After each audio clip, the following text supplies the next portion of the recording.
Hey, how's it going, Old School Runescape, and welcome back to another weekly recap. Of course, beginning with this week's update and the Ourania altar, aka Zeah. Originally released in September 2007, we've brought back this unique way of training runecrafting, and so far the community's loving it.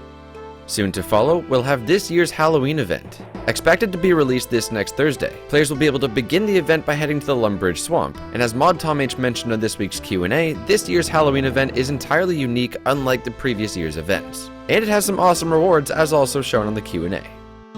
Up next, we talk about the Current rework. Towards the end of October, you can expect to see some big changes made to Zeah, much like the recent addition of a castle surrounding the central statue of the city, and the added outpost in the Shazian area. And finally, a quick mention about Raid's progress as it's coming along nicely, and we're still aiming for a release later on this year.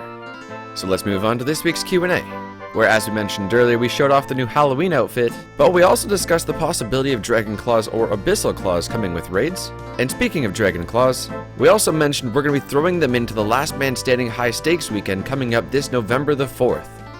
And lastly, we have this week's Player Spotlight feature, starting with Darts, who somehow managed to achieve untrimmed 99 Slayer on his 1 defense pier. Up next, this politics meme from Sempiternally Free.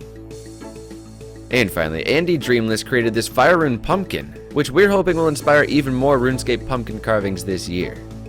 So that about sums up this week in Old School RuneScape. Don't forget to subscribe to keep up to date with the game, and aside from that, we'll thank you for watching, and we'll catch you next week.